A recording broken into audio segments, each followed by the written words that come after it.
বৈশাখ মাস, আকাশটা কেমন অন্ধকার হয়ে রয়েছে।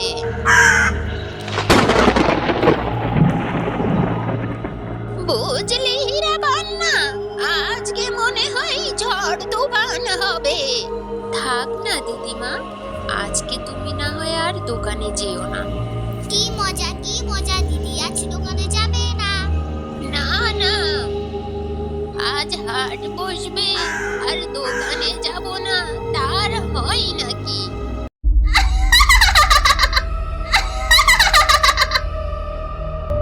ঝড় উঠেছে, বৃষ্টি নামে, দুলছে বটের ডাল। আমি বটের পেতনি রে ভাই, চোখ দুটো লাল। দিদিমা সেজে রাতের বেলা ঘুরে চুপি সারে, আজকে কিন্তু মজা হবে ওই ছোট্ট ঘরের দ্বারে। কিন্তু দিদিমা, বিকেলে যদি ঝড় তুফান হয়, তুমি ফিরে আসবে কি করে দিদিমা? যদি ঝড় তুফান হয়, আজকে রাতটা নয় দোকানেই থেকে যাব। সকাল হলেই তো আমি ফিরে আসব। তোরা এত চিন্তা করছিস কেন? ঠিক আছে দিদিমা, তাহলে তুমি আর দেরি করো না।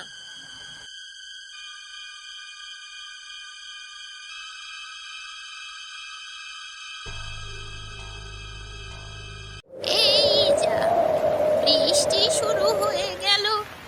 আজ মনে হয় দোকানেই থেকে যেতে হবে। আমার নাতনি দুটো ঘরে কি করছে কে জানে। ওদের রক্ষে করো মাবুদ, ওদের রক্ষে করো। ওই যে ঘরে দুইটা মেয়ে, বয়স 7 আর 8। দিদিমা গেছে দোকানেতে, ফিরতে নাকি হবে রাত। হীরা পান্না ঝলমল করে আমার পেটের মাঝে, গান গেয়ে যাই খুশি মনে ঝড় বৃষ্টির সাজে।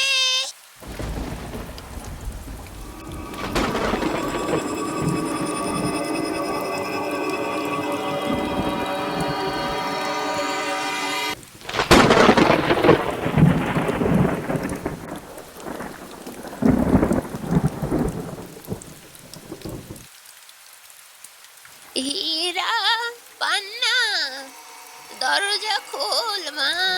এই তো আসছি দিদিমা। এ কি, ঝড় তুফানে ভিজে তো তুমি একদমই শেষ দিদিমা। ভিতরে এসে হাত পা মুছো।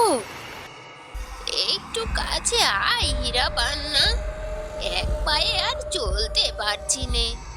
একটা পায়ে কেন, আর একটা পায়ে কি হয়েছে দিদিমা? একটা পায়ে ভীষণ ব্যথা পেয়েছি, তাই পাটা গুটিয়ে রেখেছি রে।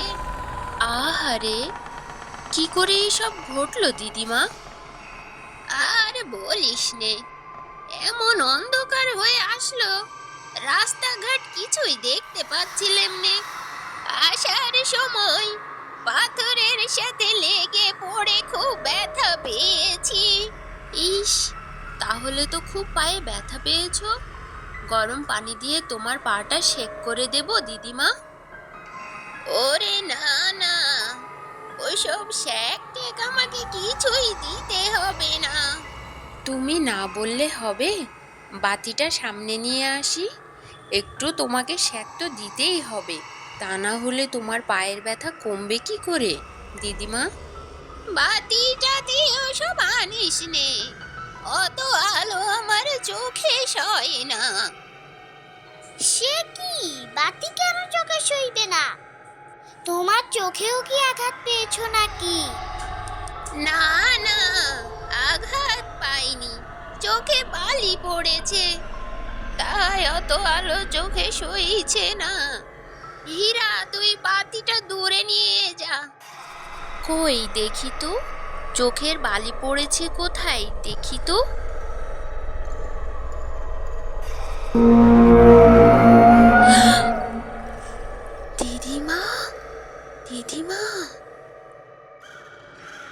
দিদিমা, তুমি ঝড় জলে অনেক দূর হেঁটে এসেছো, তো তুমি একটু বিশ্রাম করো, আমরা দুই বোন রান্নাটা করে নিই। সেই ভালো, তোরা একটু রান্না বান্না করে নে, আমি বিশ্রাম করে নিই। রান্না করবে না ছাই, আমি শুধু আছি সেই সুযোগের অপেক্ষায়।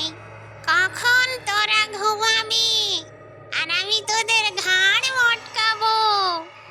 কতদিন যে আমি মানুষের মাংস খাইনি।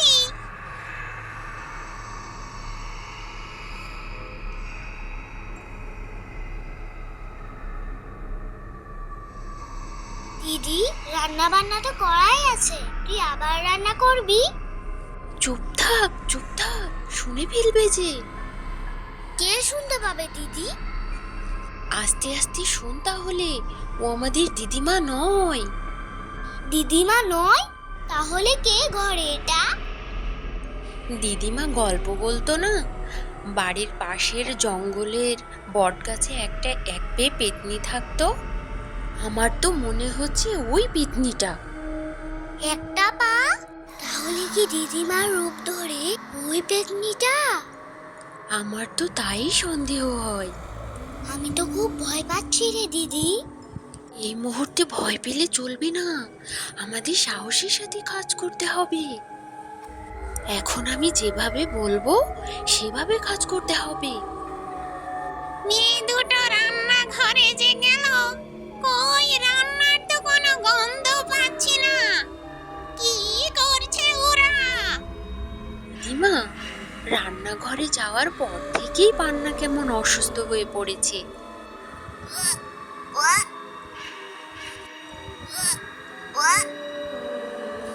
চল চল, বাইরে চল, ঘর নোংরা করিস না। এই ঝড়ের মধ্যে বাইরে যে কাজ নেই, এখানেই বমিটা করে ফেল। ছি ছি, ঘরের মধ্যে আবার? বাইরে বারান্দায় গিয়ে বমি করলেই তো হয়।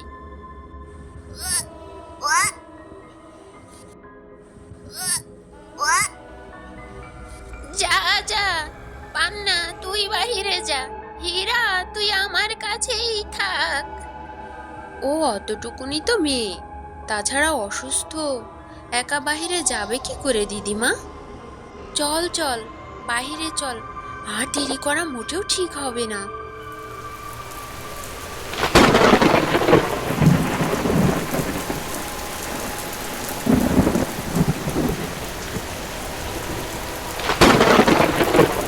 মেয়ে দুটো যে বাইরে গেল, এখনো তো ফিরে আসলো না। পালিয়েছে, পালিয়েছে ওরা। এর পরের বার আমাকে আরো সাবধান হতে হবে।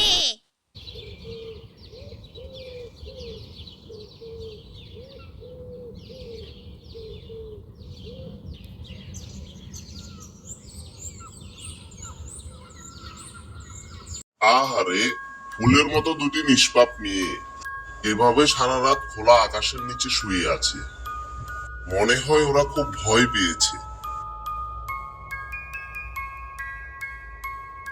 কাছে গিয়েই শুনি ওদের কি হয়েছে, আর কেনই বা ওরা খোলা আকাশের নিচে শুয়ে আছে।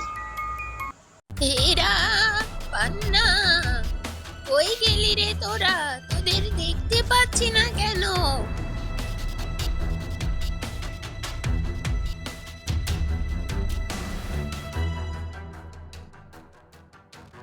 জবাব দিচ্ছিস না কেন রে তোরা? হীরা, পান্না, কই রে তোরা? দরজাটা খোলা রেখে কোথায় গেলি তোরা? সবই তো শুনলাম তোমাদের সাথে কি হয়েছে। তোমাদের ভাগ্য খুবই ভালো যে তোমরা ওই পেতনিটা হতে বেঁচে ফিরে এসেছো। তোমাদের খুঁজে না পেয়ে নিশ্চয়ই এতক্ষণে দিদিমা কান্না জুড়ে দিয়েছে। আমরা দুই বোন হলাম দিদিমা সবকিছু। আমাদেরকে না পেলে দিদিমা কান্নাকাটি তো করবে। তবে আমরা ঘরের কাছেই চলে এসেছি। কোথায় যে মেয়ে দুটোকে খুঁজি? হীরা, পান্নার গলা মনে হচ্ছে, মনের ভুল নয় তো এটা? হীরা, পান্না, দাঁড়া তোরা, একবার পিছনে ফিরে দেখ। ওই তো দিদিমা আমাদেরকে না পেয়ে পাগলের মতো এদিকেই আসছে। হীরা, পান্না, আয় আমার বুকে আয় মা। আমরা ঠিক আছি দিদিমা, ওই বটগাছের পেতনি আমাদের কিছুই করতে পারেনি। কি ভয়ানক কাণ্ড! আমি তোদের ছেড়ে আর কখনো বাইরে রাত কাটাবো না, সে যতই ঝড় বৃষ্টি আসুক না কেন। তো বাহিরে রাত না কাটালেও তোমাদের ওই পেতনিটাকে শায়েস্তা করতে হবে। সে আবার ফিরে আসবে আর তোমাদের ক্ষতি করার চেষ্টা করবে। ওকে কি তাড়ানো যাবে? তবে আমি তোমাদের যেভাবে বলি ঠিক সেভাবেই তোমাদেরকে কাজ করতে হবে, তবেই সে পেতনিকে শায়েস্তা করা সম্ভব। কিন্তু কিভাবে ওকে তাড়ানো যাবে? আমার কাছে আছে এই মন্ত্রপুত জল। যদি তোমরা কোনোভাবে এই জলকে ওই পেতনির গায়ে ফেলতে পারো তবেই সেই পেতনি ধ্বংস হয়ে যাবে। কিন্তু খুব সাবধান, ও যদি টের পেয়ে যায় তাহলে কিন্তু সর্বনাশ। এখন আমি যা তোমাদের বলছি তোমরা খুব মনোযোগ দিয়ে শোনো। একটু এদিক ওদিক হলেই কিন্তু সে পেতনিটা টের পেয়ে যাবে। কিন্তু তোমাদের ভয় পেলে চলবে না, তোমাদের খুব সাহসিকতার সাথে কাজ করতে হবে। শোনো আমি যা বলছি এবার। ঠিক আছে, আপনি যা যা বলেছেন আমরা তাই করব। আমার বোন মরণাপন্ন, আমি খবর যখন পেয়েছি আমাকে এখনই যেতে হবে।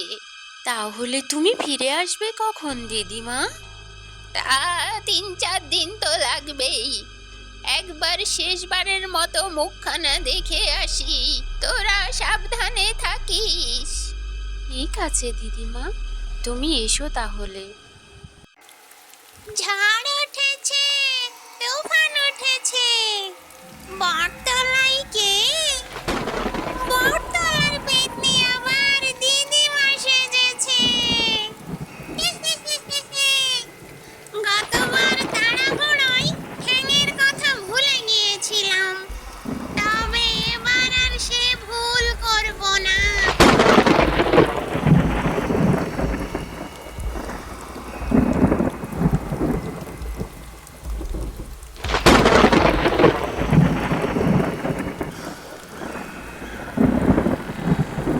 হীরা, পান্না, দরজা খোল মা, আমি তোদের দিদিমা। দিদিমা না ছাই, আমরা জানি তুমি কে। তুমি ওই পেতনি, আর তুমি আমাদের বোকা বানাতে পারবে না। তুমি আবার এসেছো? কি বিপদ! আমি তোদের বোঝাই কি করে? আমার বোনের তো বয়স হয়েছে, সে বাঁচলেই কি আর মরলেই বা কি। আমারও তো বয়স হয়েছে, 2 দিন বাদে আমিও তো মরেই যাব। উপরে গিয়েই না হয় দেখা হবে, কিন্তু যতদিন বাঁচি তোদেরকে তো দেখে শুনে রাখতে হবে। না জানি তোদের আবার কোন বিপদ হয়ে যায়, সেই ভেবেই আমি চলে আসলাম।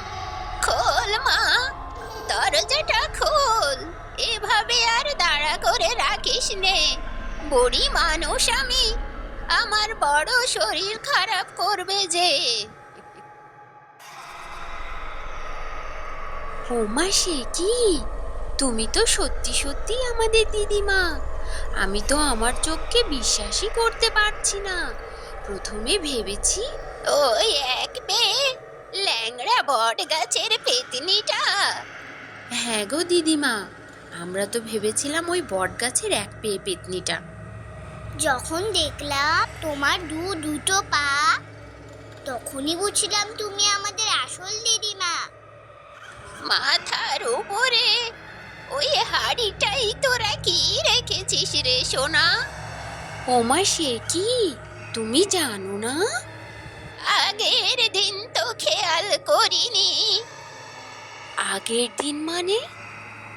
মানে আর কি, মানে মানে আগে তো আমি খেয়াল করিনি। উমা সে কি, তুমি নিজেই তো। হাঁড়িটাই তুমি দই বসিয়ে তুমিই তো টাঙিয়ে রেখেছিলে। আসলে বনের চিন্তায় মাথাটা আমার একদমই ঠিক নেই, আর দেখা হবে কি না কে জানে। ওসব কথা থাক দিদিমা, তার চেয়ে তুমি একটা গল্প বলো, গল্পে গল্পে আমরা ঘুমিয়ে পড়ি, এমনিতেই অনেক রাত হয়েছে। তোরা তো রোজ আমার থেকে গল্প শুনিস, আজ না হয় তোরাই বল, আমি শুনি। দিদিমা তুমিই বলো না, আমাদের তো খুব ঘুম পাচ্ছে। আমি বেশ বুঝতে পারছি, ওই হাড়ির ভিতর কিছু একটা আছে। নিশ্চয়ই আমাকে মারার ফাঁদ পেতেছে। যেভাবে হোক ওদের ভুলিয়ে ভালিয়ে আমাকে জঙ্গলের দিকে নিতে হবে। তারপর বনের চিন্তায় আজকে আমার শরীরটা খুবই খারাপ লাগছে রে। গল্প না হয় কালকেই শুনিস। তুমি ঠিকই বলেছ দিদিমা, গল্প না হয় কালই শুনবো। আজকে আমার মনটা বড় কু ডাকছে রে। চল আজকে আমরা এখানে না থেকে আমার দোকানেই না হয় রাতটা কাটাই। সবই আমার পরিকল্পনা মতো আগাচ্ছে। আজকে তোদের কে বাঁচাবে? কখনোই এক পেয়ে বেতনিটা আমাদের আবার ক্ষতি করতে চলে আসে। চল চল। চলো দিদিমা, আমাদেরও এখানে খুব ভয় করছে।